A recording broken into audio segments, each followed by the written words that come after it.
सर्वदेवमयो गुरु। जाते जाते भगवान कह गए, अरे मैं ही नहीं, समस्त देवी देवता उस गुरु के शरीर को मंदिर बनाकर उसमें निवास करते हैं। जिसने गुरु की उपासना कर ली, हो गए समस्त देवी देवताओं की उपासना कर ली, उसने एक साथ कर ली।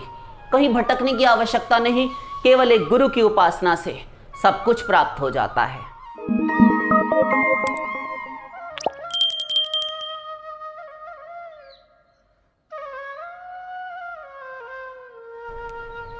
दूसरा प्रश्न आया है हमारे पास आज कि सेवा क्या होती है, सेवा किसे कहते हैं और कैसे की जानी चाहिए।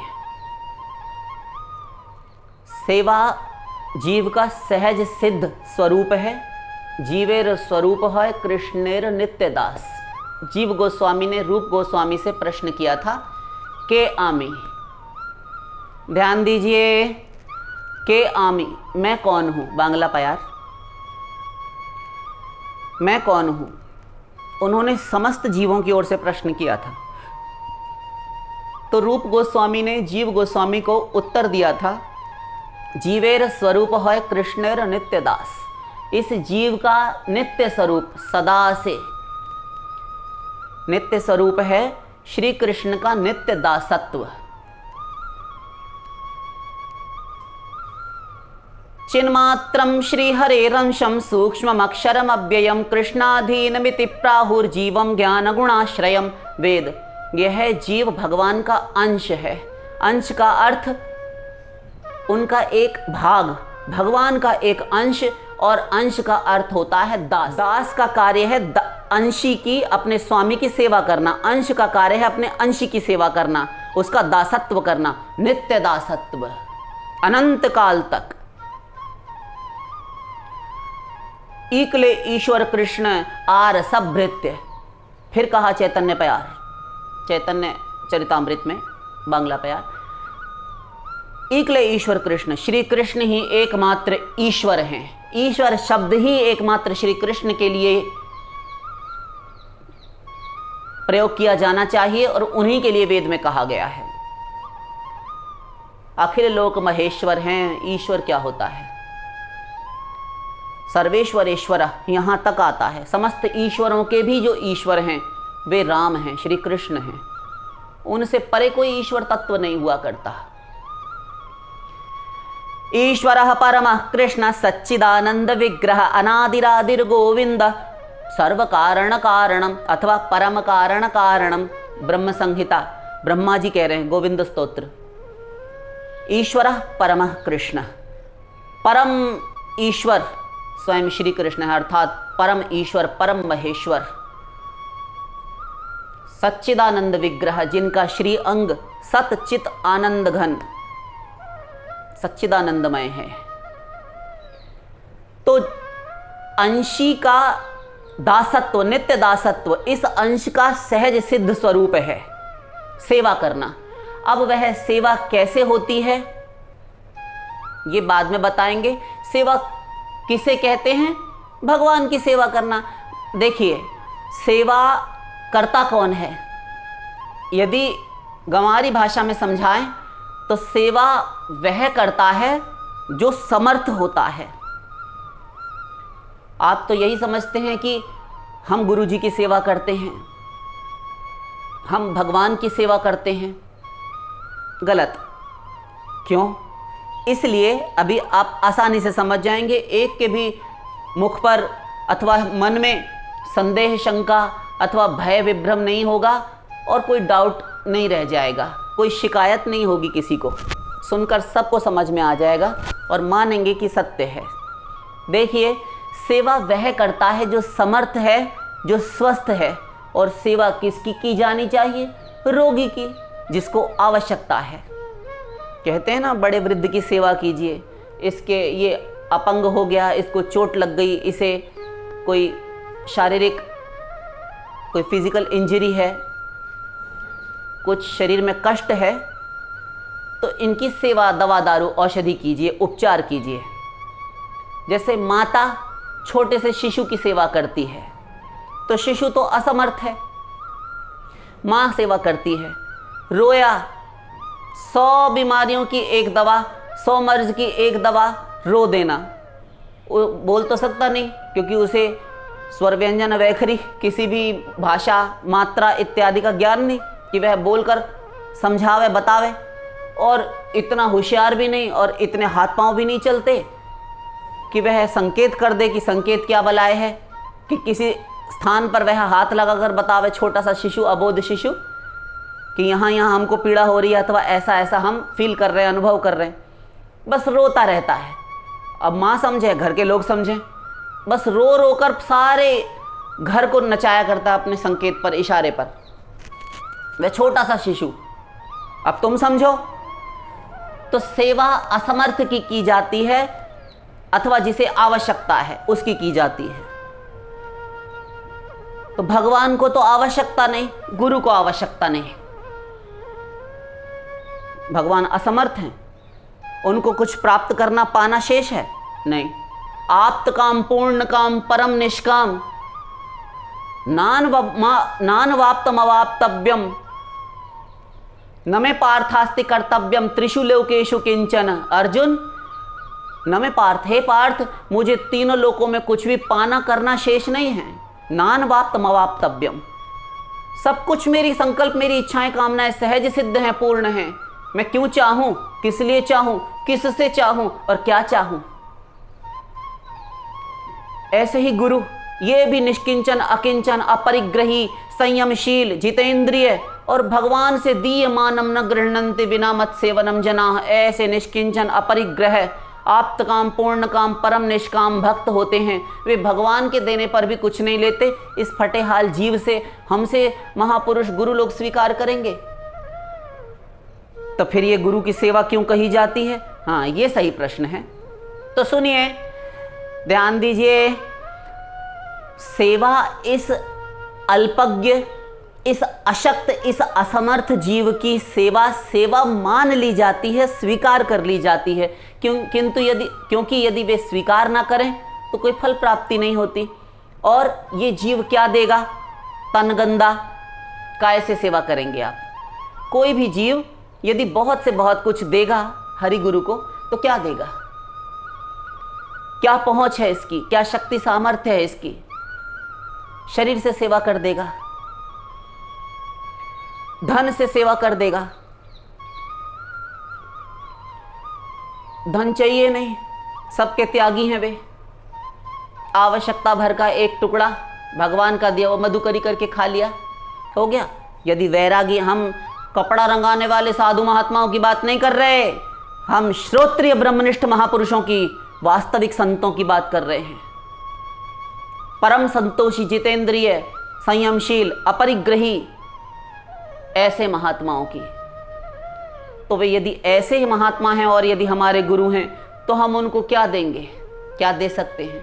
संसार में से ही तो कोई वस्तु देंगे ना। आप ब्रह्मलोक पर्यंत की वस्तु तो ला नहीं सकते। इस पृथ्वी पर भी ऐसी बहुत सी वस्तुएं जो आप नहीं दे सकते, आपकी पहुंच, आपकी क्षमता के बाहर हैं, जिन्हें आप खरीद कर नहीं दे सकते।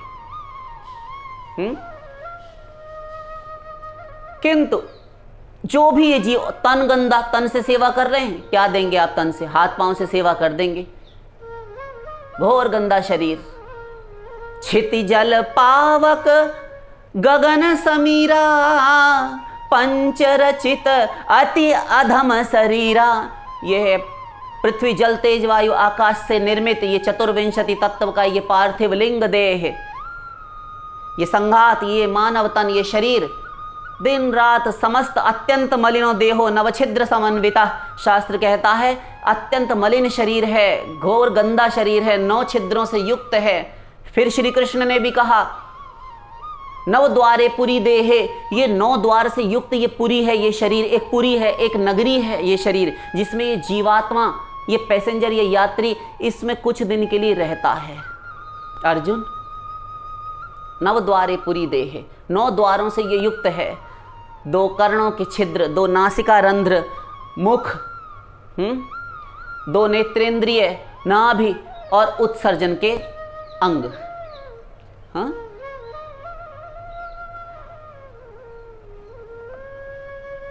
और सारे शरीर से स्वेद इत्यादि तो दिन रात पसीना निकलता रहता है। घोर दुर्गंध से युक्त शरीर है ये। वात पित्त कफ, इसमें अनेकों प्रकार के दोष, दिन रात मृत्यु के मुख में पड़ा हुआ रोगों का घर ये ठहरा। ऐसा शरीर हम हरिगुरु को देंगे? क्या करेंगे वे? किंतु निराश नहीं करते, ये अकारण करुणा वरुणा लेता है। इस जीव की सेवा स्वीकार कर ली जाती है। इस अकिंचन जीव की, इस नाचीज जीव की सेवा मान ली जाती है कि जो भी है इसके पास, इसने दिया तो सही, कुछ तो दिया, स्वीकार कर लेते हैं और उसे शुद्ध बनाकर उसे दे देते हैं। हरिगुरु कहते हैं तुम्हारे पास, ध्यान दीजिए, हरिगुरु कहते हैं तुम्हारे पास जो सबसे गंदी गंदी वस्तु है हमें दे दो। हम इन कथावाचकों की, अंडे पंडों की, हम ये ढोंगी ढकोसला करने वाले, कपड़ा रंगाने वाले, तथाकथित साधु बने हुए, काल नेमी सदृश इन महात्माओं की बात नहीं कर रहे। महात्मा शब्द इनके लिए घटित चरितार्थ नहीं होता। हम तो वास्तविक भागवत जनों की, वैष्णवाचार्यों की, संतों की बात कर रहे हैं।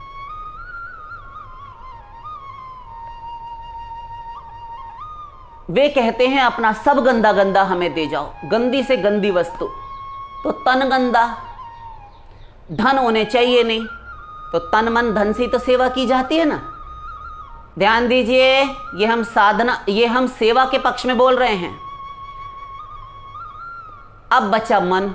मन तो तन से भी अधिक गंदा। क्यों? मन तो दिखाई नहीं देता, इतना सूक्ष्म तत्व है, जैसे वायु नहीं दिखाई देता। किंतु सबसे अधिक गंदा मन है। क्यों? सारे बुरे बुरे नेगेटिव आइडियाज, बुरे बुरे गंदे गंदे विचार इस मन ही में रहते हैं। इसीलिए कहते हैं मन भी अर्पण कर दो। अर्जुन से भगवान ने बार बार कहा, मयि अर्पित मनोबुद्धिर मामे वैश्यस्य संशयम। अर्जुन, तू अपने मन और बुद्धि दोनों मेरे अर्पण कर। फिर कहा, मन मना भव मद भक्तो मद्याजी माम नमस्कुरु। मन मना भव, सब कुछ बाद में करना, पहले मेरे में मन लगाने वाला हो। लो, फिर कहा, युक्त आसीत मत पर, मेरे परायण होकर बैठे। परायण होने का अर्थ मुझ में मन लगाने वाला होकर बैठे, क्योंकि मन गंदा है, संसार में जाएगा तो और गंदा होगा। अब वहां से हटाओ, शुद्ध जल में डालो, तो प्रेम भक्ति रूपी जल में डालो, भगवान के प्रेम में। युक्त आसीत मत पर, मेरे परायण होकर बैठो। समझ गए? तो जीव की सेवा मान ली जाती है। तो समझ गए आप सेवा कैसे की जानी चाहिए? इस पर आते हैं। ये तो हुई सेवा, कैसे की जानी चाहिए? 2-4 वाक्यों में गधे की अक्ल से, तुच्छ बुद्धि से समझ लीजिए, छोटे छोटे बालक समझ जाएंगे। सेवा सेव्य की इच्छा के अनुसार होती है। ध्यान दीजिए, सेवा सेव्य की इच्छा के अनुसार, सेवा इष्ट की इच्छा के अनुसार होती है। उसकी बुद्धि में अपनी बुद्धि मिला दीजिए, जोड़ दीजिए। हरि गुरु की बुद्धि से अपनी बुद्धि जोड़ दीजिए, अपनी मत चलाइए 2 अंगुल की खोपड़ी। हरि ने कहा, जो आज्ञा दी शास्त्र में, हरि की आज्ञा, शास्त्र की आज्ञा शास्त्र वाक्यों के रूप में प्रकट होती है। गुरु हमें बता देता है, ऐसा करो, भगवान ऐसा चाहते हैं। और गुरु प्रत्यक्ष है हमारे सामने, हमें तो गुरु का ही अवलंबन है, गुरु का ही आश्रय है, हमारे सामने तो गुरु ही है। हम सब कुछ उसी को मानकर व्यवहार करते हैं, प्रत्यक्ष गुरु को ही भगवान मानते हैं। और मानते हैं ऐसा नहीं, भगवान ने स्वयं कहा है, आचार्यम माम विजानीयात नावमन्येत करहिचित नमर्त्य बुद्ध्या सूयेत सर्वदेवमयो गुरु। हे सुदामा, आचार्य माम विजानीयात, आचार्य को, अपने गुरु को, जो तुम्हारी आत्मा का उद्धार करने वाला है, उस पढ़ लीजिए भागवत में, हम कुछ नहीं बोल रहे, भगवान कह रहे हैं। आचार्य माम विजानीयात, मैं माने, मैं ही माने, मेरे समान ना माने। मैं ही हूं उस आचार्य के रूप में। डायरेक्ट मैं किसी को नहीं मिलता, हमसे डायरेक्ट कांटेक्ट नहीं हो सकता जीव का। इसीलिए तस्मात् गुरुम प्रपद्येत जिज्ञासुश्रेय उत्तमम शाब्दे परे च निष्णातम ब्रह्मण्य पशमाश्रयम। गुरु के पास जाओ, उद्धव से भी कहा था, सुदामा जी से कह आए पहले ही। आचार्य माम विजानीयात, मैं ही माने, मैं हूं तुम्हारा इष्ट देव, उस गुरु के रूप में। उसकी आराधना कर ली, हो गई। गुरु की उपासना जिसने कर ली, नावमन्येत कर ही चित, और कुछ ना माने, भेद बुद्धि ना रखे, नमर्त्य बुद्धिया सूयेत, उनमें मनुष्य बुद्धि ना करेगी, ये तो हमारी तरह ही लगते हैं, जैसे संसार में सब लोग हैं स्त्री पुरुष, ऐसे ये भी हैं, इनमें क्या खासियत है, क्या विशेष है।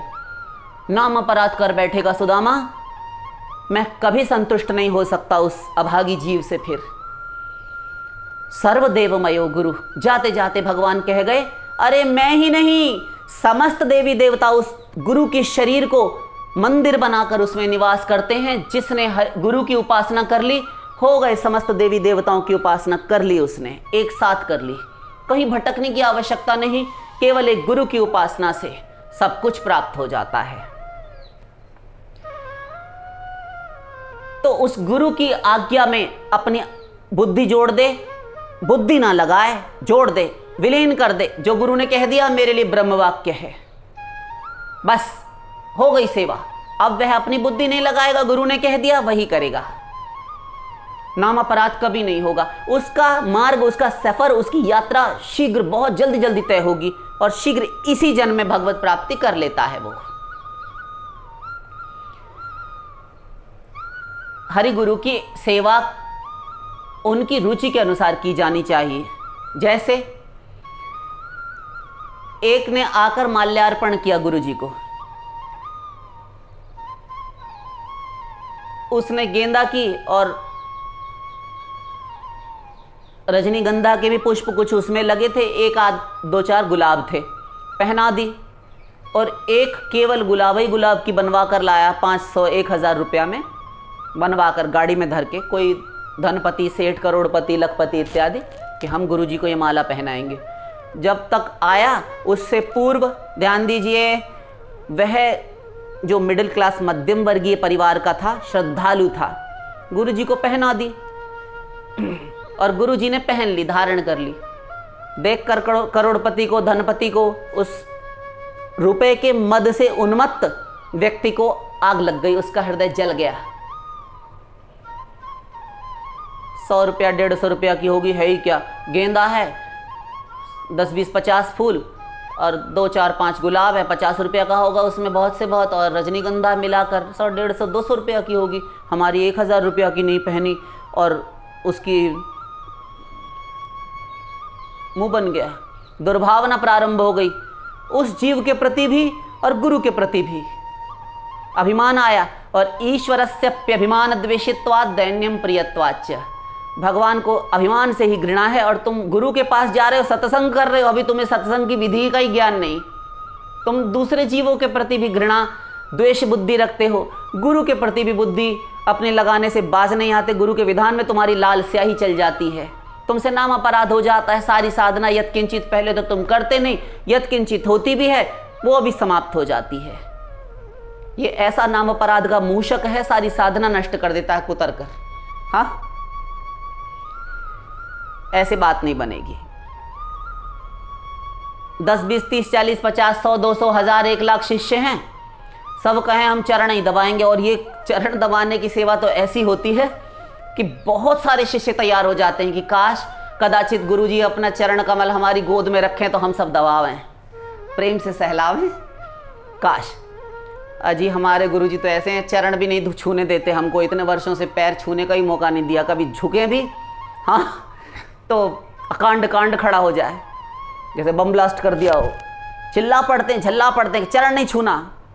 अरे प्रणाम, नमस्ते, नमस्कार, ये आदर सूचक वाक्य भी नहीं, राधे राधे किया करो, क्या नमस्ते बोलते रहते हो, ऐसे गुरु हैं। अब क्या करें, तो बुद्धि नहीं लगाना, तुम्हें उतने में लक्ष्य प्राप्ति हो जाएगी। अब 100-200 ही मानकर चलें, यदि किसी के शिष्य हों और सब चरण ही दबावें, तो गुरु जी के चरण का वो दर्द तो दूर होगा नहीं, और पीड़ा बढ़ जाएगी, अथवा हमें तो लगता है कि भरता बन जाएगा पूरा, और डेली दबवाना पड़े तो राम ही बचाए ना। ऐसे 2 शिष्यों की बात आती है, एक महात्मा जी थे, तो 2 शिष्य थे उनके, और दोनों में आपस में परस्पर होड़ा होड़ी, प्रतिस्पर्धा, कंपटीशन, लाग डांट लगी रहा करती थी सेवा के मामले में। जैसे भरत जी और शत्रुघ्न जी में भरत जी और लक्ष्मण जी में जैसे लाग डांट रहती थी कि कौन सेवा कौन सी करे। बाद में हनुमान जी आ गए तो तीनों में शुरू हो गया। हनुमान जी कहते हम चरण सेवा ही करेंगे, भरत लाल जी कहते हम भी चरण सेवा करेंगे, लक्ष्मण जी कहते हम भी। अब कैसे हो? तो सब अपनी अपनी सेवा संभाल लेते हैं, किंतु वो तो महापुरुष है ना। हम साधारण शिष्यों की बात कर रहे हैं जिनकी बुद्धि पहले चलने लगती है। हाथ बाद में चलेगा सेवा के लिए, बुद्धि पहले प्रधान है। तो वो दोनों हमेशा लड़ा करते थे। एक दिन परेशान हो गए गुरुजी कि हम चरण दबाएं हम चरण दबाएं। वो कहता है कि तू जाकर गुरुजी को गोद में लिटा ले, उनका शीश अपने सिर में गोद में रख ले और तू माथा दबा, हाँ, और हम चरण दबाएंगे। तो कहता कि चरण हम दबाएंगे, तू शीश पर जाकर बैठ। अब गुरु के सिर के पास तो जाकर नहीं बैठ सकते ना, तो वो हाथ दबाने लगा। तो 2 दिन तो ये चला। अगले दिन गुरुजी ने मुंह देखा, वो लाड़ दुलार रखते थे। कोई गुरु होते हैं ऐसे कि मान जाते हैं, वात्सल्यपूर्ण उनका स्वभाव होता है, बचकानी हरकत स्वयं की भी होती है, वो मान जाते हैं आसानी से, रूठते अधिक नहीं हैं। और कुछ होते हैं खोखिया पड़ते हैं और त्याग ही कर देते हैं स्वरूप से एक ही बार में। हाँ, तो गुरुजी मान गए। अरे क्यों लड़ रहे हो दुष्टो, क्या करना है तुम्हें, क्यों लड़ रहे हो? गुरुजी हम चरण दबाएंगे, गुरुजी हम दबाएंगे। अच्छा अच्छा ठीक है, दोनों लड़ो मत। ये ले तू, एक पाँव उसकी गोद में रखा, एक चरण उसकी गोद में रखा। अब दोनों चरण रखकर गुरुजी बैठ गए। अब दोनों को तो अपने सुख से मतलब है, हाँ, अपने सुख से मतलब। ये कोई नहीं देख रहा कि गुरुजी को इतना ऊंचा चरण करके हमारी गोद में रखना पड़ रहा है, क्या सुख मिलेगा। और हम जाकर सोएंगे तो आराम से अपने एक कन्याकुमारी में, एक कश्मीर में अपने पाँव हाथ सब फैला कर सोएंगे। तो कम से कम गुरु की इच्छा के अनुसार सेवा करें। फिर भी गुरु राजी हो गए, चलो कोई बात नहीं। तो मुस्कुराते हुए दोनों की होड़ा होड़ी देखते हुए गुरुजी की आंख लग गई। अब दोनों को दोनों दिन प्रतिदिन सेवा मिल गई। एक चरण तुम दबाओगे, एक तुम दबाओगे। तो एक चरण हो गया उसका, अब बायां हो गया उसका। अब दोनों दबाया करें। तो 1 दिन बीता, 2 दिन बीता, ऐसे कुछ दिन बीते। हाँ, एक दिन बस क्या हुआ, थोड़ा सा चरण दबाते में कुछ होने लगा उसको। तो उसने थोड़ा गुरुजी का चरण उठाकर संभाल कर वह रख रहा था कि दूसरे वाले के चरण में चरण ठिक गया। अब है तो गुरुजी का, किंतु बस स्पर्श हो गया, संभाल कर रख रहा होगा। अब वो उसी पे लड़ने लगा, उसी पे लड़ने लगा। क्यों रे, तूने क्यों मारा, मेरे वाला, ये मेरा चरण है। अरे इतना लंबा चौड़ा गुरु लेटा है, उसकी कोई परवाह नहीं, और तुम चरण के पीछे लड़ रहे हो आपस में। तो कहता धोखे से लग गया। गुरुजी ये शास्त्रार्थ जब दोनों का हो रहा था, गुरुजी जाग गए। फिर क्या हुआ मूर्खो? तो कह रहे गुरुजी इसने हमारा ये वाला चरण अपने चरण में मार दिया, हमारे वाले चरण में मार दिया अपना वाला पैर। गुरुजी हमने अब, तो तू क्यों लड़ रहा है? लग गया है तो मेरा ही चरण, इसने मारा क्यों? अब बता, गुरु ऐसे को झापड़ लगावे, क्या करे? तो ये हाल है। तो अपनी इच्छा के अनुसार सेवा करना चाहते हैं हम, ऐसे नहीं होना चाहिए।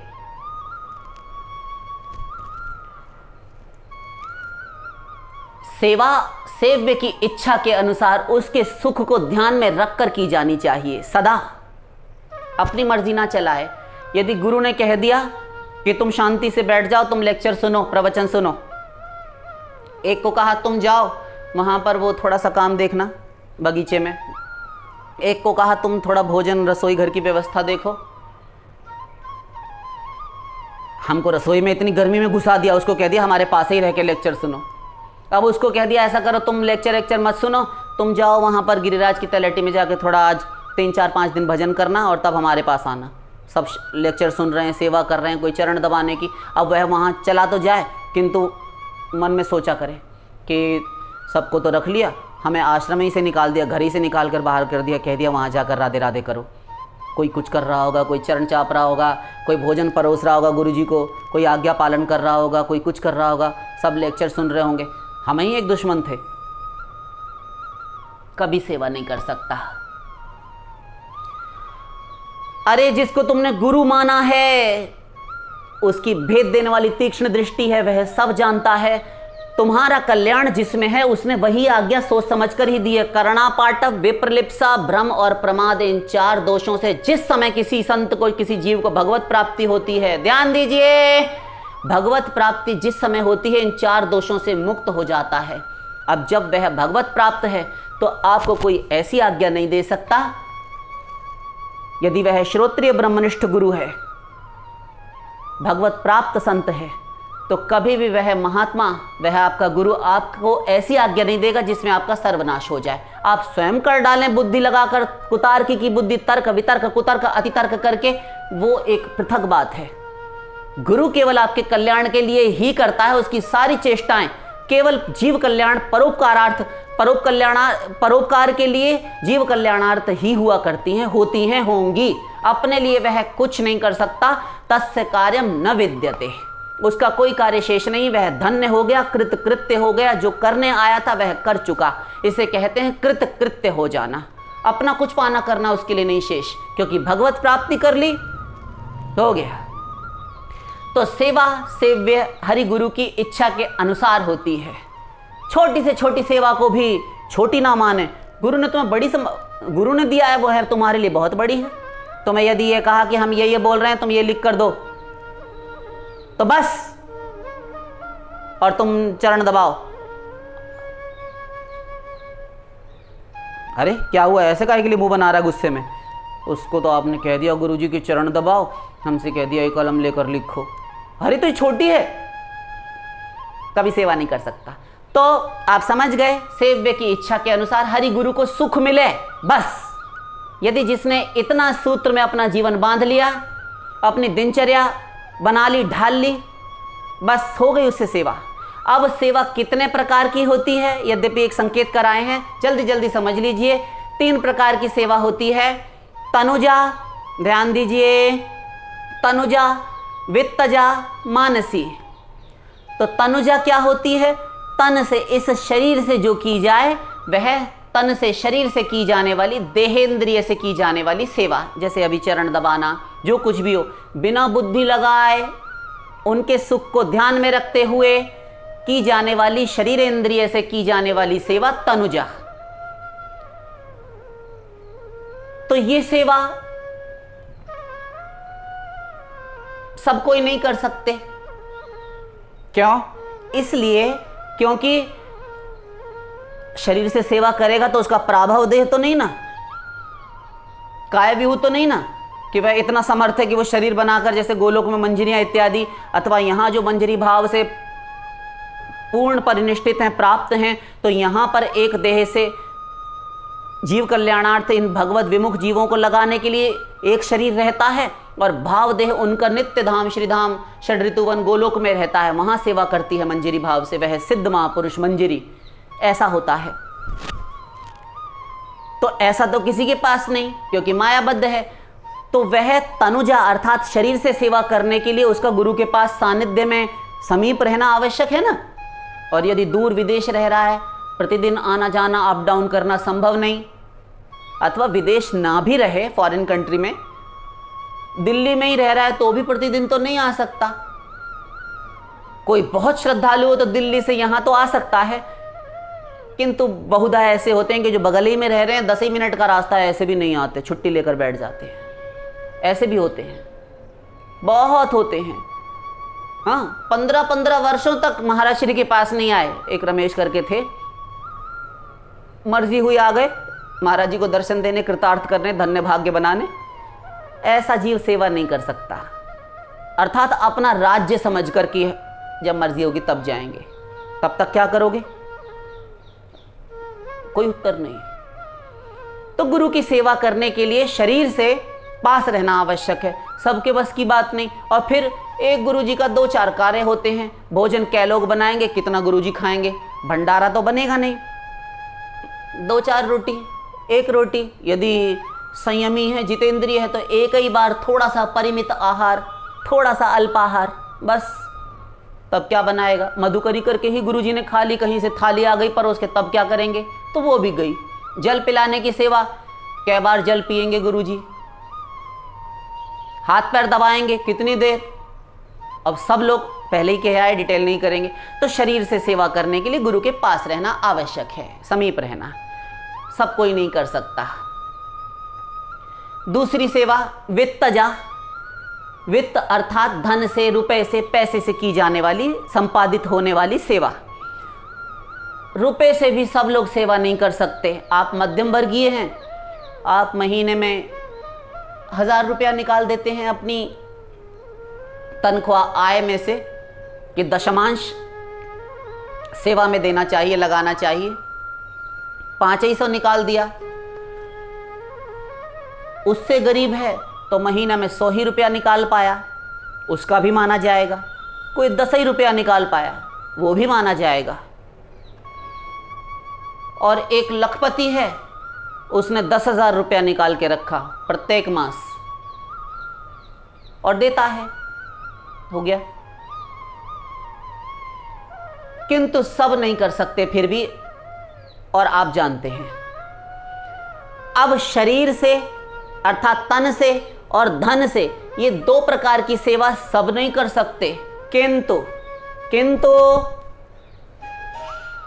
मन, वित्तजा, तनुजा, और ये 2 हो गई, एक हुई मानसी। अब बची मानसी।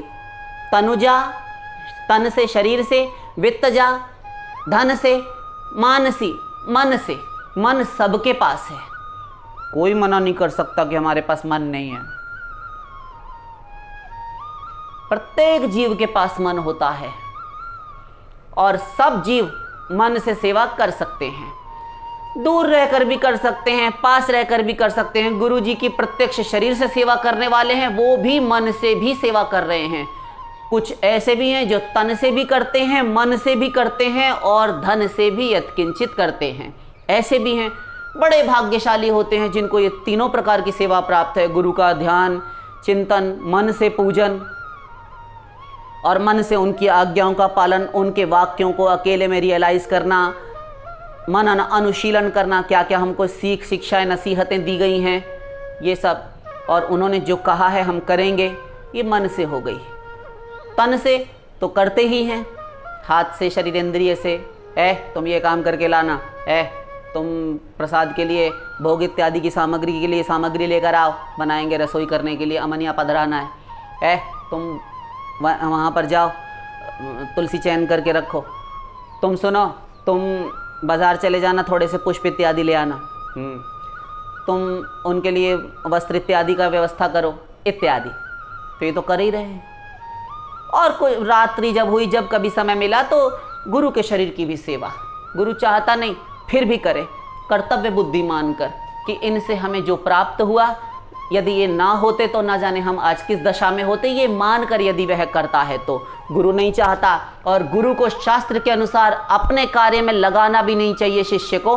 हमारे शास्त्र कहते हैं लगाना नहीं चाहिए, किंतु षड गोस्वामी, महाभारत इत्यादि ग्रंथ, और किंतु यदि भक्ति ग्रंथों में हम गोस्वामी चरणों के लिखे हुए ग्रंथों में आ जाएं तो गुरु सेवा, आचार्य उपासनम, श्री कृष्ण गीता में भी कहते हैं उपासना, तो फिर ये भी माना गया है आचार्य की उपासना की जानी चाहिए। किंतु गुरु जो निष्किंचन होते हैं वो अपने आप को दीनहीन निष्किंचन मानते हैं, वे चाहते नहीं अपनी पूजा, अपनी उपासना करवाना, उनको बहुत लज्जा से भूमि में गड़े जाते हैं वे, इसीलिए चरण धूलि भी लेने नहीं देते अपनी।